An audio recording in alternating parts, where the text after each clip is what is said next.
let's talk about Mercury in all 12 houses, a general interpretation. अगर mercury आपका पहले भाव में बैठेगा तो ये आपकी कम्युनिकेशन बहुत अच्छी कर सकता है। इंसान बहुत विटी होता है और यूजुअली सभी लोगों को चार्म करके रखता है, लेकिन ये साथ के साथ नर्वसनेस और इंडिसाइसिवनेस भी दे सकता है। तो इंसान को अपने डिसीजन मेकिंग पे वर्क करना पड़ता है।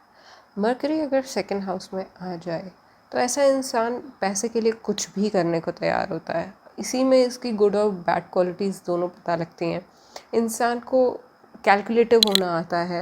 यूजुअली ये लोग मनी को समझते बहुत अच्छे से हैं। इन पे एक तरीके की कृपा होती है मनी को समझने की, बिज़नेस को समझने की। स्पीच बहुत अच्छी होती है। स्पीच एकदम सुलझी हुई होती है, बिल्कुल किसी का दिल नहीं दुखाते हैं।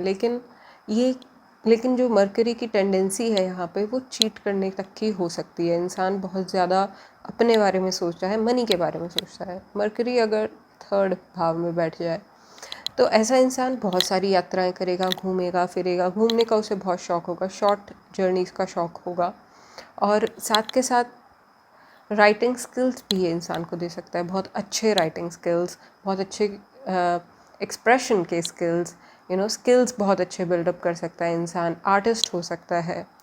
यहाँ पे ये मर्करी अपने सिबलिंग्स के साथ टफ रिलेशन देता है।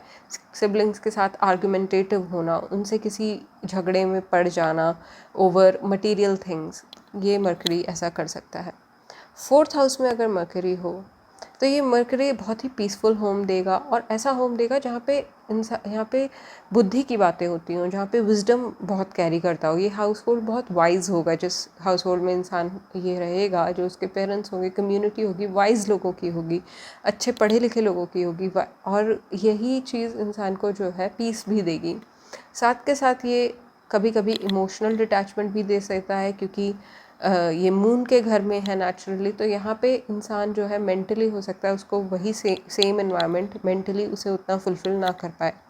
फिफ्थ हाउस में मर्करी, ये लोग अपने किड्स के लिए बहुत ज़्यादा क्रिटिकल हो जाते हैं, लेकिन अपने लिए ये लोग बहुत अच्छे होते हैं। अगर और ग्रह साथ दें तो ये मर्करी बहुत विजनरी हो सकता है। इसको विजन्स बहुत स्ट्रॉन्ग हो सकते हैं। लेकिन जो रोमांस है, किड्स है, वहाँ पे ओवर थिंकिंग और क्रिटिकलनेस कभी कभी बाहर ही पड़ सकती है। ऐसे लोगों को रोमांस के मामले में चीज़ें हल्की लेनी चाहिए। उस चीज़ को बहुत ज़्यादा एनालाइज नहीं करना चाहिए, अपनी फीलिंग्स पे रिलाई करना चाहिए।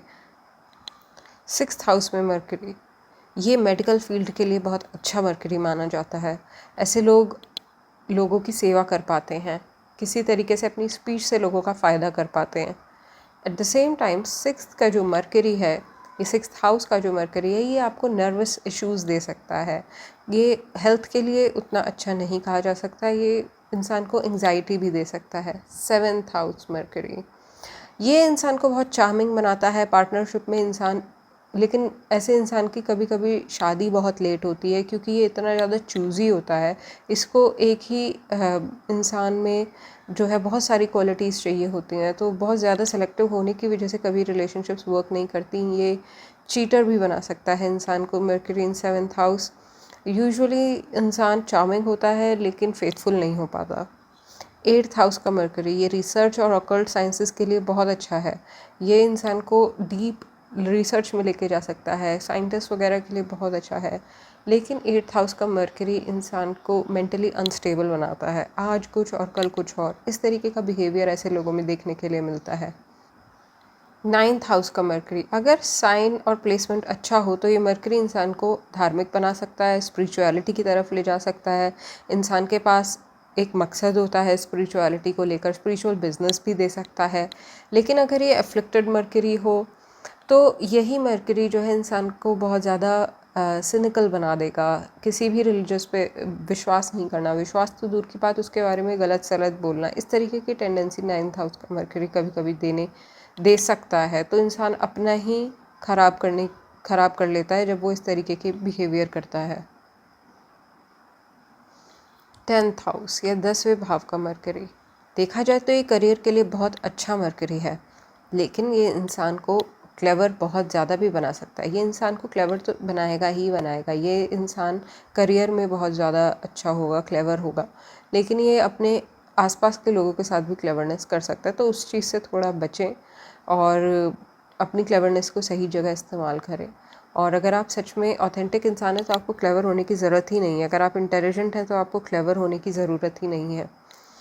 11th हाउस का मरकरी, ये बहुत सारे फ्रेंड्स देता है, इंसान का बहुत बड़ा ग्रुप होता है, बहुत रिलेटिव से भी वो बना के रखता है, लेकिन ये ज़रूरी नहीं है कि वो सारे रिलेटिव उसके अपने हों या उन सब में एक डेप्थ हो। शैलो रिलेशंस ये दे सकता है।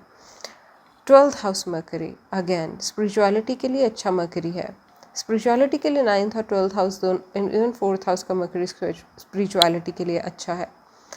लेकिन ये 12th हाउस मरकरी आपको जहाँ तक डेप्थ देगा, आपकी कम्युनिकेशन में डेप्थ देगा, आप चीज़ों को गहराई से ऑब्जर्व करोगे। ऑब्जर्वर बहुत अच्छा बनाता है 8th हाउस मरकरी, जैसा ऑब्जर्वेंट बनाता है इंसान को। लेकिन ये कभी कभी आइसोलेशन की टेंडेंसी देगा, इंसान लोगों के साथ बैठना नहीं चाहता। अगर मरकरी का रिलेशन 12th हाउस के साथ बनता है तो आइसोलेटिंग टेंडेंसी आती है, इंसान खुद को आइसोलेट करता है, मेंटल डिसऑर्डर्स का शिकार हो सकता है। So where is your Mercury at in your chart, and let me know if these general interpretations help you. I'll catch you in the next one. Bye for now.